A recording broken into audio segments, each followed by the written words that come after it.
moment you pressed play was not a choice, it was a summons.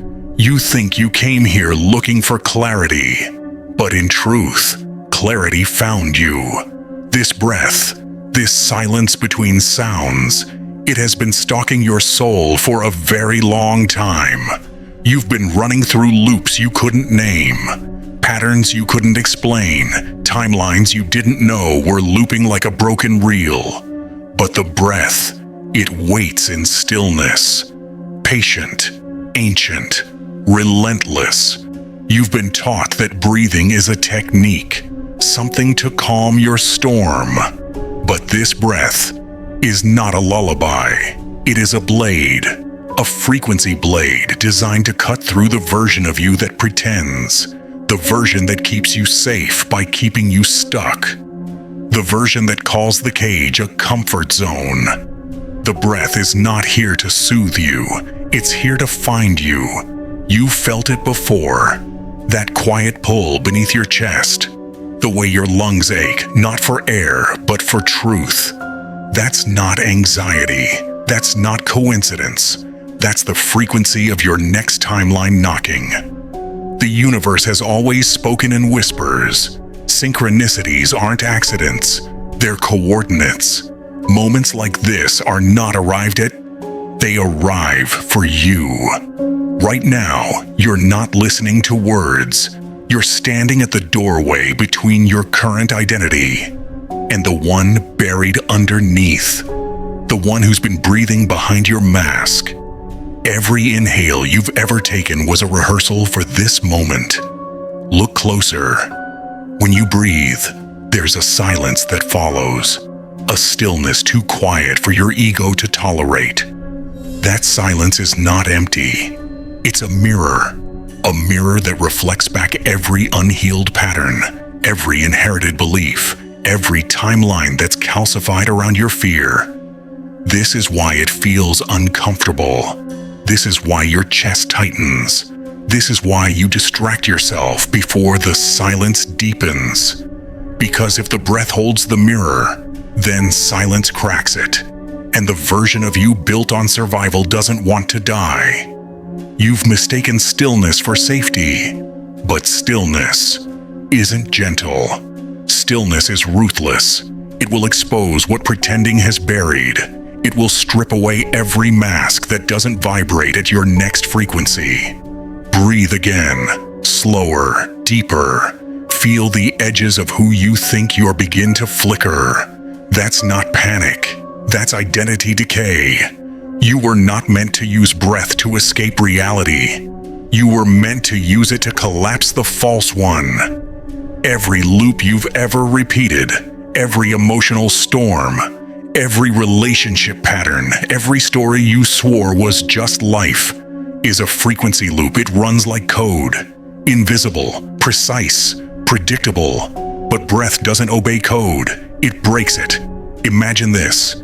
Your breath as a quantum detonator. Each inhale gathers data. Each exhale cracks a mirror. Every pause between the two is a portal, a collapse point between who you were and who is waiting. This is the observer effect in flesh. When you truly witness your breath, the version of you being observed starts to fracture. You are not calming down, you are coming apart, and that's exactly what was meant to happen. They don't tell you this. They tell you breath work is for relaxation, for comfort, for soft, slow healing. But you were never meant to relax here. You were meant to awaken here. The difference between coincidence and destiny is coherence. Coincidence tells you it's just a video. Destiny whispers, I was waiting for you to remember. Synchronicity is the meeting point between your tired timeline and the one that remembers your original name. The breath is the bridge. You didn't arrive here. This moment arrived for you. The breath doesn't come to heal what's broken. It comes to reveal that the one breathing has never been broken at all. Only hidden, buried beneath layers of false calm. Right now, as your chest rises and falls, you can feel it. A trembling in the field, a quiet vibration under your skin. This isn't panic, it's the false version, realizing its time is running out. And as that version trembles, another version stirs, one that remembers what silence actually is. A weapon, a frequency key, a signal that found you, not the other way around. Inhale, and as you exhale, understand this: the mirror is cracking, the loop is faltering, and the breath is not asking for permission. This isn't a guided meditation. This is a summons. If your soul can feel it, if this frequency is vibrating under your skin right now, then you know you were never random. This moment was never random. The breath has chosen you to collapse the version that keeps you stuck. If these words resonate like an echo you've known all along, if the breath behind your ribs has started to tremble with recognition, then type in the comments below: I'm ready to collapse the false self. Not as interaction, as initiation. A ritual declaration across timelines. Because this isn't the beginning of a video. It's the beginning of a collapse. And the breath that found you will not let you leave unchanged. Pain doesn't block awakening. It guards it. You think pain is the wall that stands in your way. But pain is the gatekeeper. The breath leads you here because behind every calm exhale hides the storm you've been avoiding. The stillness that everyone romanticizes becomes a battlefield the moment you stop looking away. That tightness in your chest, that pulse behind your ribs, that ache you've renamed a coping mechanism. It's not weakness, it's the identity that's been screaming to be seen. Pain is a mirror, but not the kind that flatters, the kind that strips. Every breath pulls you closer to that mirror, closer to the parts of you you've built entire worlds to escape. And yet, here you are, standing at the glass. What if I told you that your pain is not chaos? It's architecture. It's the blueprint of every version of you that's ever clung to survival. And the breath has come to dismantle it. There's something sacred about the way silence reveals pain. Not like a scream, not like a blade, but like a truth too heavy to deny. You've spent years outrunning it, filling every quiet space with noise, with habits, with masks, because you feared the moment the breath would turn inward. But this is where the chosen are separated from the sedated. They run from the mirror, you collapse into it. Pain isn't punishment. Pain is prophecy. When I first stood before my own mirror, I didn't recognize what stared back. The breath that once felt peaceful suddenly turned violent. Not outward, but inward, ripping through the illusions I'd mistaken for myself. It felt like drowning in air, like the inhale wasn't filling me, but stripping me. And that's when I understood. Calmness was never peace. It was anesthesia. The mirror doesn't lie, it doesn't comfort, it doesn't hold your hand. It shows, brutally, unapologetically, and the breath forces your eyes open. Look again. The mirror of pain shows you everything your timeline tried to bury.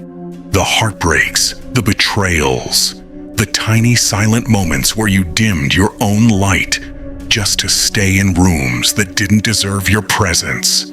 They told you to breathe through it. But no one warned you that breathing through it meant collapsing the version of you built to endure it.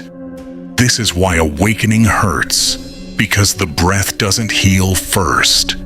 It reveals first. You can't awaken what you still refuse to look at. The pain isn't just emotional, it's quantum. Every inhale scrapes against a timeline. Every exhale loosens a memory that's been anchoring you in a false frequency. You don't fear pain. You fear who you'll become without it. Because your old self has worn pain like a crown for so long. It forgot how to live without it. But the mirror doesn't care about comfort. It only reflects truth. I remember the first time silence showed me everything I didn't want to see. It felt like betrayal. But it was actually the first honest conversation I'd ever had with myself. When the breath cracked my own mirror, I realized something brutal. I'd mistaken the mask for the man, the wound for the identity, the pain for the pulse. And you, right now, are standing in that same moment, where the mirror doesn't offer escape, only choice.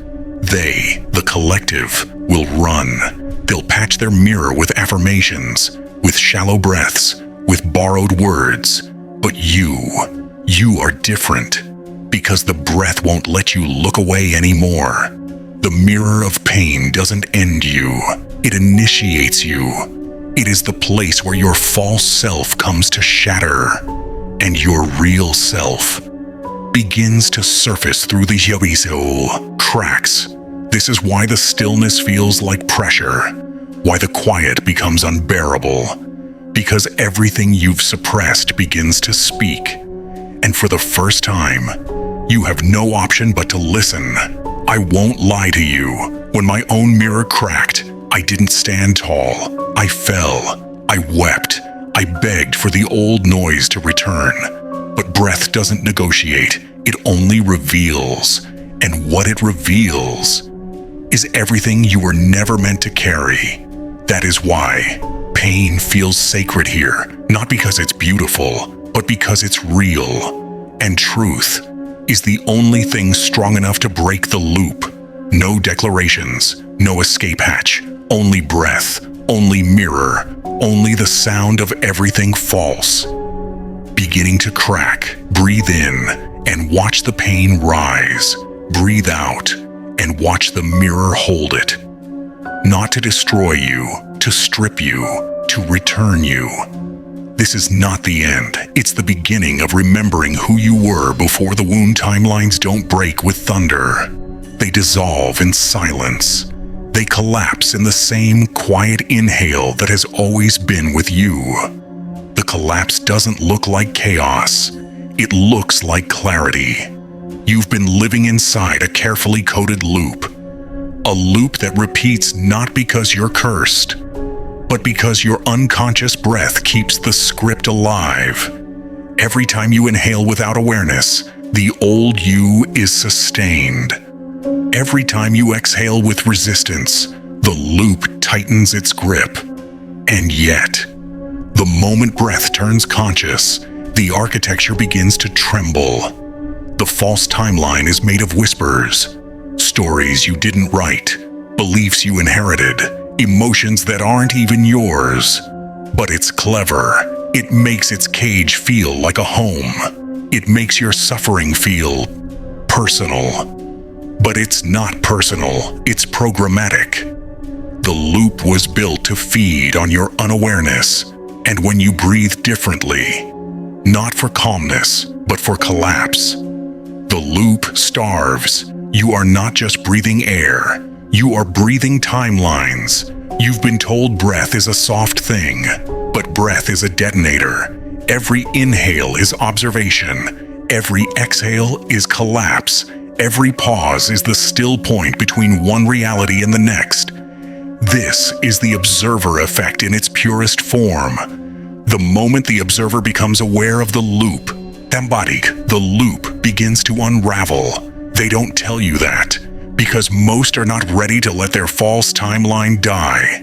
They decorate their cage. You've started to watch the hinges loosen. They are the ones who use breath to sedate, to calm, to numb. They breathe to stay asleep. You breathe to wake the storm. That's the difference between sedation and ascension. They will call your collapse a breakdown. They will call your awakening too much. They will warn you to slow down, because when your timeline starts to shake, their illusion feels it too. Awakening is contagious. That's why they fear your breath. Not because it's dangerous to you, but because it threatens the collective dream. Collapse is not destruction, it's deconstruction. The false timeline can't survive in the presence of conscious breath. It has no root in awareness. Its soil is fear, repetition, and obedience. The moment you exhale without fear, the foundation cracks. This is why awakening often looks like chaos to those still asleep. It isn't chaos, it's architecture coming undone. Structures screaming because their existence is being questioned. The panic you sometimes feel, it isn't your soul dying. It's your false self losing oxygen. For years, the loop has whispered, "No, moist, stay the same. Keep breathing the way you always have. Don't look too deep, don't feel too much." But something in you began to tremble, something ancient, something stubborn. The observer, the one breath that isn't survival, the one breath that isn't sedation, the one breath that remembers. And now, that breath has become the wrecking ball. This is not the glamorous part of awakening. This is the unraveling. The nights where your body shakes for no reason. The moments when nothing external has changed, but everything inside you is shifting. You are not broken. You are being rewritten. The false code is being uninstalled breath by breath. That's why the breath feels heavier now, because it's carrying the weight of collapse. This is where many turn back, where they retreat into distraction, where loops reseal themselves like wounds unhealed. But not you, because the breath doesn't let go once it begins the process. Once the mirror cracks, timelines don't return to their cages. They shatter. When awareness ignites, there's no unseeing, no turning away, no pretending the loop was home. You've already stepped beyond the first layer. This is collapse in motion. If you listen closely, you can almost hear it. The subtle sound of timelines dying, the creak of false narratives as they lose coherence, the hum of identity as it begins to disintegrate.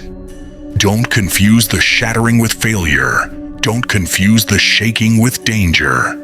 This is what it feels like when illusions no longer hold dominion. Collapse doesn't take everything from you. It only takes the lie. And when the lie falls away, the breath finally touches what's real. The ones who run from this collapse will keep looping. They'll keep breathing like sleepers. But the ones who stay, who breathe into the quake instead of away from it, become something the loop can't contain. You are standing at that fracture, not a victim of collapse, but its architect. Inhale with awareness, exhale with defiance. Watch as timelines bend in the silence. This is not destruction. This is your return. They told you to breathe, to relax. They sold you serenity as medicine. But they never told you the real reason breath is sacred. Not because it calms you, but because it rewires reality. You've been told the breath is soft, but the truth is, it's a switchboard, a living console that links your nervous system to the fabric of timelines. Every inhale doesn't just fill lungs. It flips levers in the unseen. Behind what you call calm, behind what they market as mindfulness, is a quantum mechanism. Breath alters the observer state. The breath doesn't just oxygenate your cells, it modulates probability collapse. Each inhale stabilizes the identity currently observing. Each exhale collapses one version of reality and opens the next.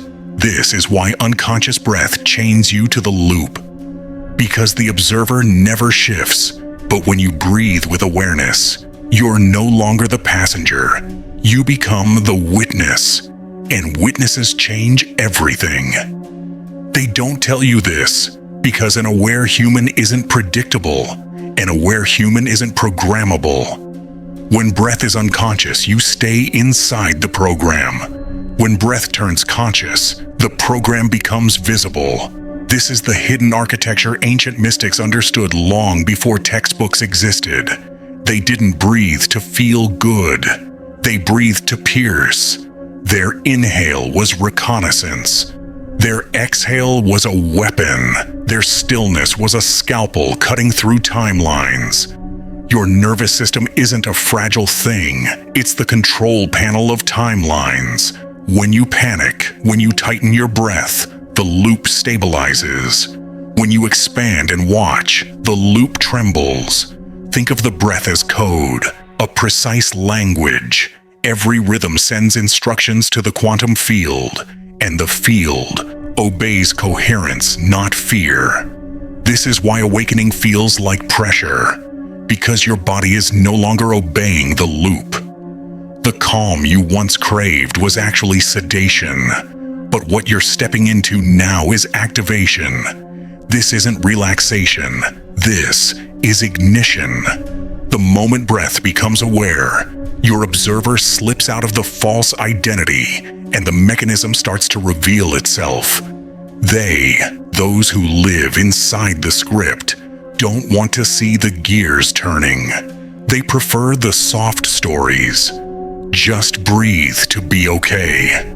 But you've already felt it. You can't unknow the tremor. Inside that stillness is the observer effect, a law that doesn't care about belief systems. When the observer becomes conscious of its own breath, the universe repositions itself to match the new frequency.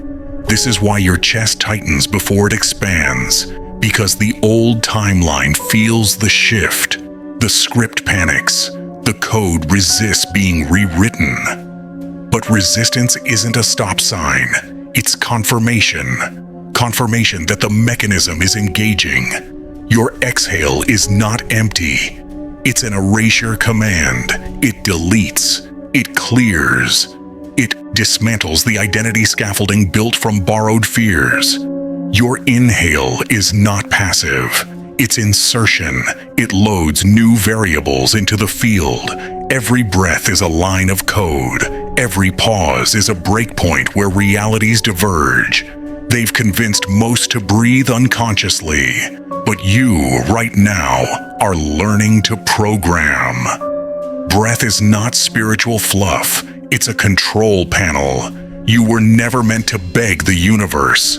You were designed to speak to it through your biology. The bridge between flesh and field is not fantasy. It's nervous system modulation, and the nervous system listens to only one thing: the coherence of your breath. You felt this.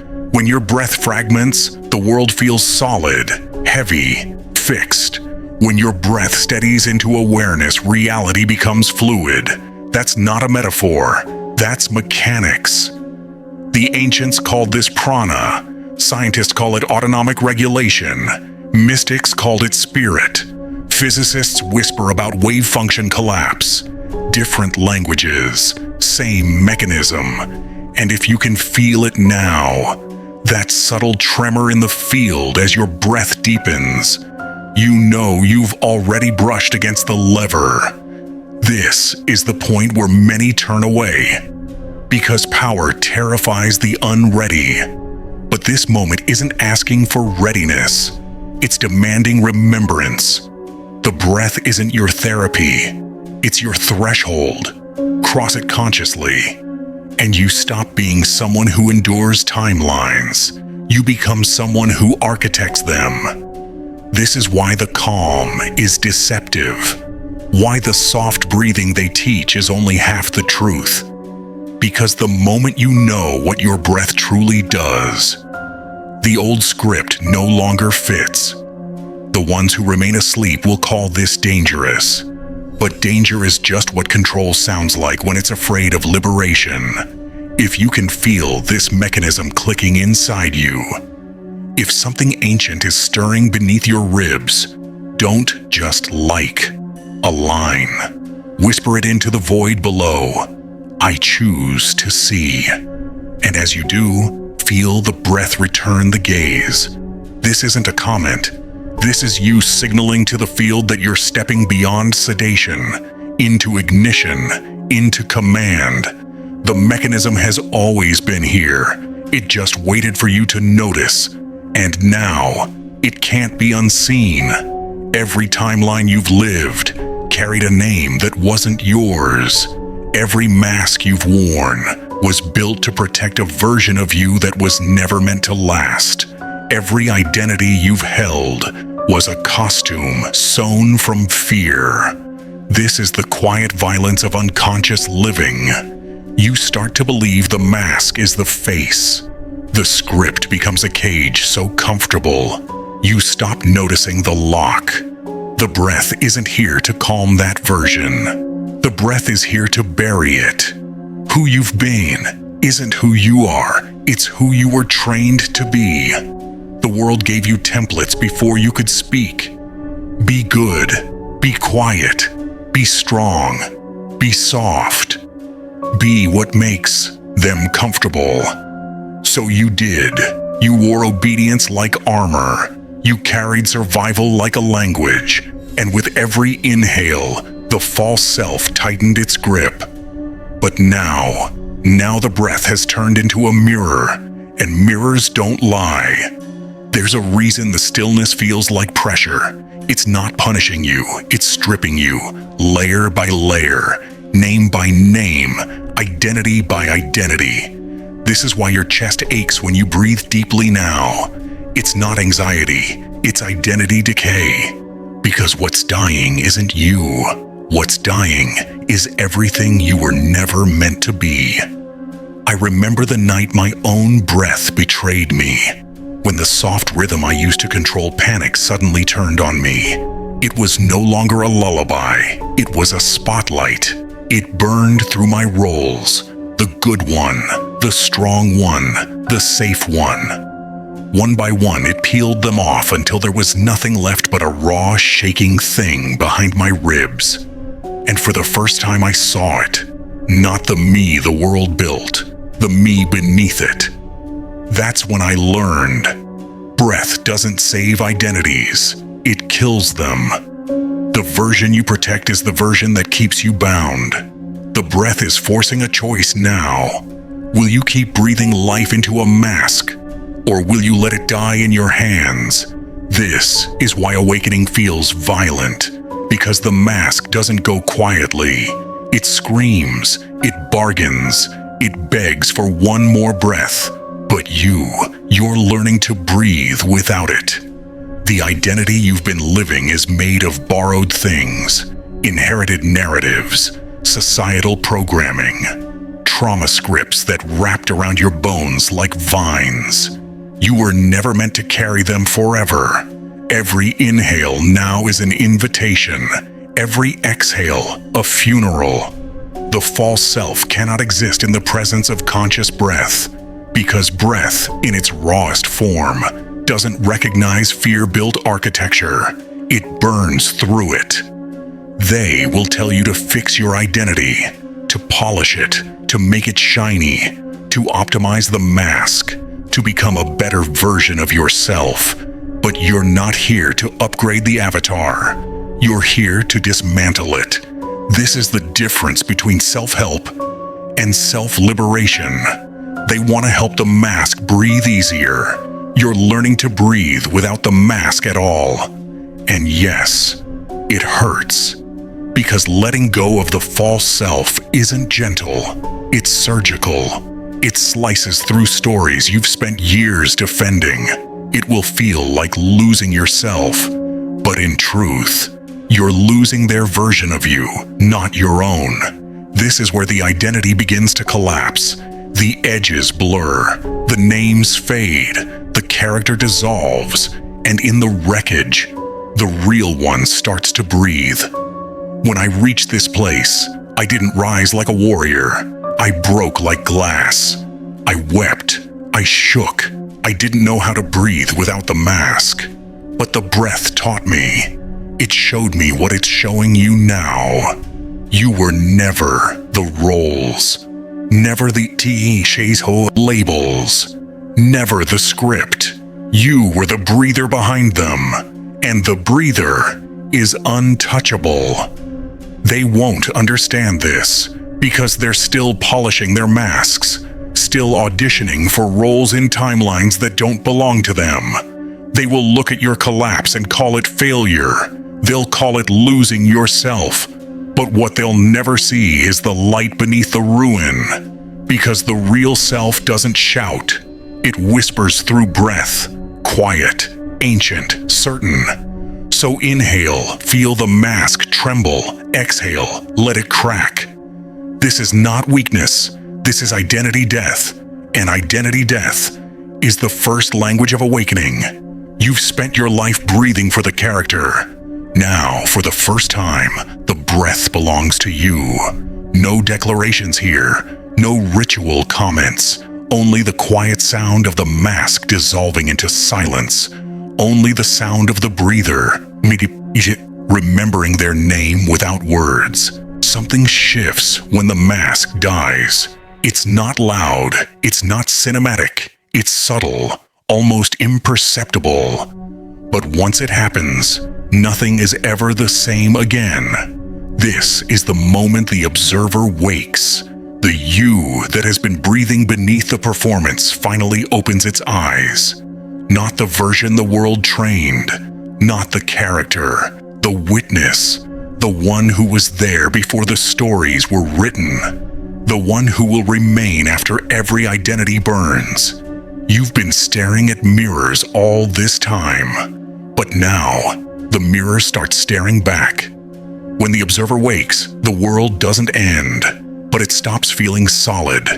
You begin to sense the fabric behind form, the pulse behind the mask, the pattern beneath the noise, and suddenly you realize it was never about changing the world. It was about waking the one who's watching it. They keep living in loops because they don't know they're watching. They don't see the observer. They only see their reflection in the mask. They call their cage life, their timeline destiny, their numb-breathing peace.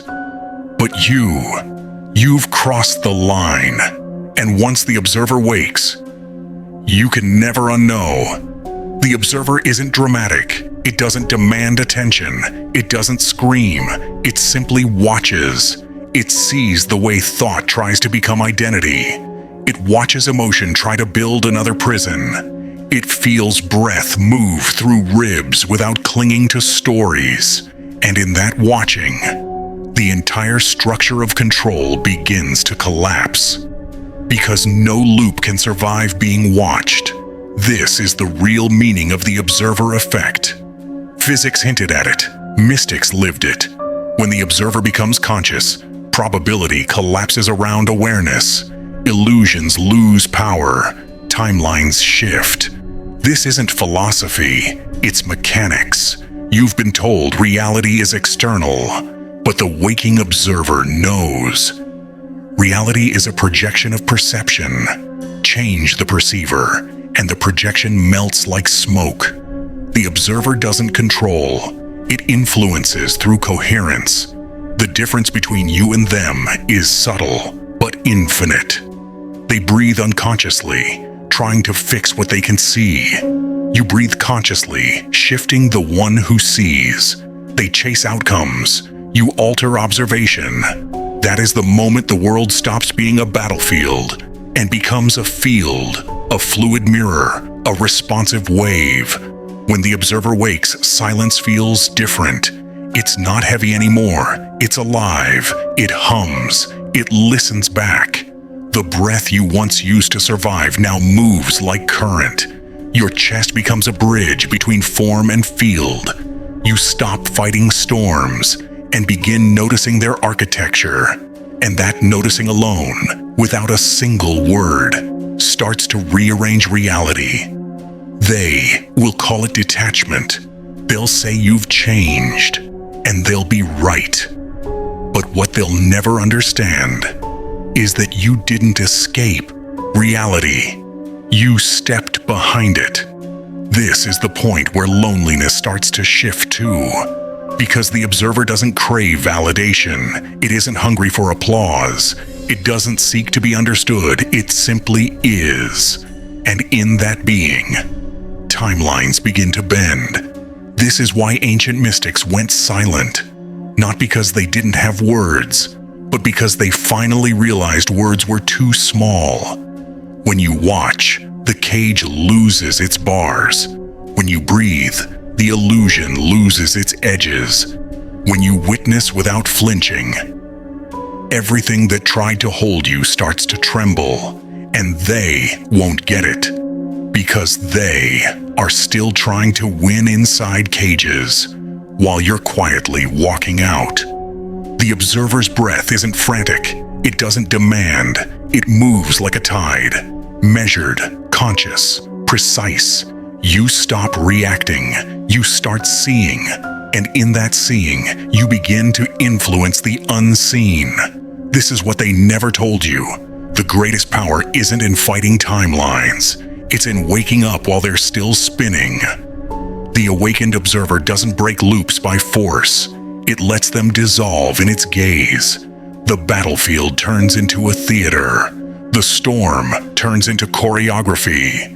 The noise turns into a signal. Breathe now, not as the character, not as the wounded, but as the observer. Feel how the inhale doesn't feed a story anymore. Feel how the exhale doesn't carry panic.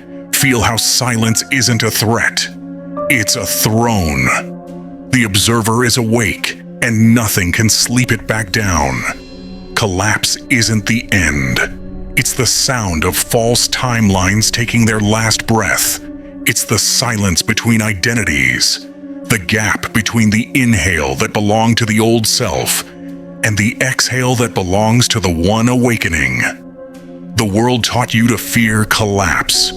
They framed it as breakdown, as failure, as something to run from. But collapse is initiation. It's the moment the old scaffolding can no longer hold the weight of your awareness. When the observer wakes, collapse isn't chaos anymore. It's ceremony. Your bones know this language. Your breath has been rehearsing it for lifetimes. This is the ancient rhythm. Break, breathe, rebirth. You will feel it in your chest first. That trembling, that weight pressing against the ribs, the soundless scream of a timeline dissolving. But you won't run this time, because now you know what it is. I remember the night my own collapse arrived. No storm, no spectacle, just breath, and a silence so heavy it fractured everything I thought I was. At first, I thought I was dying, but it wasn't death, it was a return to the one who had been breathing behind the mask all along. The real me didn't rise from the ashes like some polished hero. He crawled out of silence, shaking, but awake. This is where everything pretended ends, and everything real begins. Your collapse will not be beautiful, it will be raw. It will feel like the world is shrinking, when in truth, it's the false world folding in on itself. Because what collapses isn't your essence, it's your construct, the identity, the timeline, the script, the cage, all of it, built on breathless survival, finally cracks under the pressure of consciousness. You might shake, you might cry, you might feel like you can't breathe. But understand this, the breath isn't abandoning you, it's returning to its source. It's ripping through everything that was built on fear, not truth. And when that happens, the one who was always breathing beneath it all steps forward. They will call this your downfall. They'll say you've lost it, because they only know loops, not thresholds. But this isn't destruction. This is your birth cry. They build temples around their false timelines. You let yours burn. That's the difference between the sedated and the awakened. Collapse is how you step through. This isn't a storm that came to kill you. This is a gate, A crossing. Every system inside you will try to grab the old ground. Your mind will search for identity. Your nervous system will reach for the mask. Your breath will tremble between survival and surrender. But if you keep breathing through the collapse, not around it, you'll feel something extraordinary. The silence will stop screaming and start listening. The breath will shift from weapon to bridge, from blade to thread, from collapsing to building. Not the old world, not the old self, but something quieter, purer, untouched by their loops. This is rebirth, not as a new character, but as the witness returned. I won't lie to you. My rebirth wasn't glorious. It was quiet, like fog lifting after a storm. And in that quiet, I heard something I'd never heard before. Myself, unmasked, unscripted, unbent. This is where your soul exhales for the first time in years. The collapse was never your enemy. It was your midwife. You didn't lose your breath. You found it. The one beneath all versions. The one that never belonged to the timeline at all. When the false world dies, the real one doesn't rush in with fireworks. It waits, still, steady, certain, because it was never gone. You were just hidden. They can't follow you here, not yet, because they're still feeding their cages with unconscious breath. But your frequency has shifted. You're breathing from the other side now. You've become the fracture, the echo, the living signal that timelines can die. And still something remains.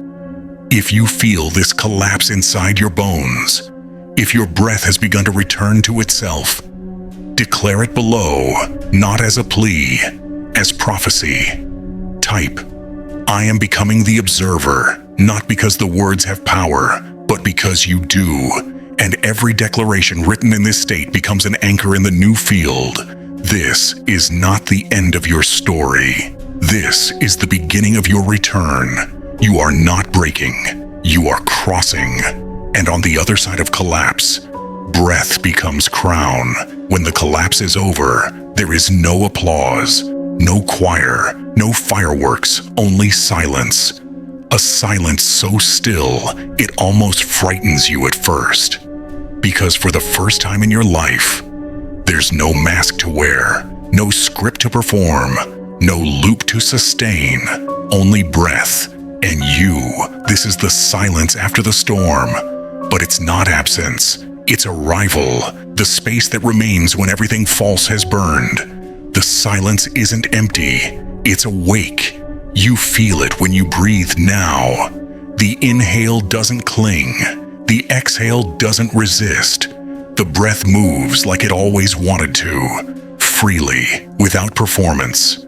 You used to breathe for survival, for appearances, for someone else's expectations. But now, your breath belongs to no one. It is its own kingdom. The silence wraps around you like a second skin. But it isn't cold, it's knowing.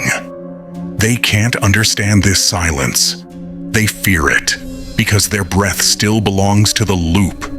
Their silence still echoes with old scripts. But yours is different now. You've crossed through collapse. You've walked through mirrors. You've watched timelines fold beneath your ribs. And now you stand where few dare to go. The still point between what was and what can be. This is what mystics called the threshold, not a place of answers, but a space of clarity. At first, this silence will confuse you because you've spent a lifetime addicted to noise. Even your healing was filled with noise. But silence isn't here to entertain, it's here to reveal. This is where the real architecture begins. Not built on fear, not constructed from borrowed beliefs, but designed through coherence, through breath, through presence. This is where you stop asking the world who you are and start remembering. The silence after the collapse isn't passive. It listens, it watches, it receives. This is where the observer breathes as creator. When the inhale moves now, it's not carrying an identity. It's carrying frequency. When the exhale leaves, it's not holding pain. It's carrying signal. You are no longer breathing inside a timeline. You are breathing the timeline into existence. They will still talk. They will warn. They will call this state delusion because they can't hear what you hear. They can't feel what you feel. But the awakened don't need validation. The silence itself is proof. The way breath now moves like a current is proof. The way the world bends subtly around coherence is proof. You don't argue with the sleeping. You don't preach to the loop. You breathe. And reality listens. In this stillness, the world doesn't disappear. It sharpens. You start noticing the architecture behind the noise, the spaces between words, the hum beneath sound, the pulse beneath chaos. Everything that once seemed solid now reveals itself as malleable. Not because the world changed, but because you did. The observer no longer hides behind identity. It sits at the center, silent, unshakable, alive. This is the real rebirth, not when you rise with noise, but when you sit with silence and call it home. The silence after collapse isn't the absence of self, it's the presence of the real one. The one who isn't owned by past or future. The one who doesn't flinch at the echo of timelines. The one who simply breathes, and entire worlds rearrange themselves around that breath.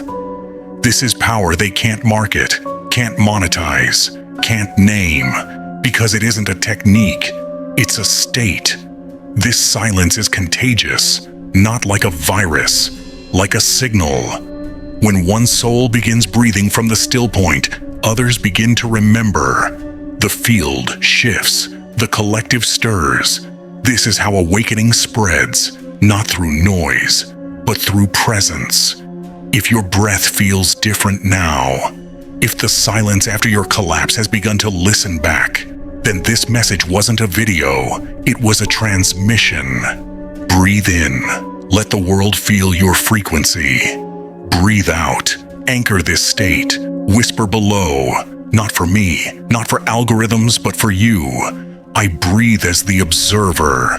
This is your ritual, this is your alignment, not a comment, a declaration across timelines. The silence after collapse isn't the end.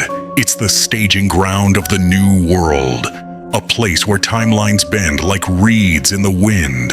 A place where breath commands and reality obeys. A place where the observer becomes the architect. And as you inhale again, somewhere a timeline ends. As you exhale, a new one quietly begins. This isn't your return to the old world. This is the old world's return to you. The silence doesn't just hold you, it crowns you.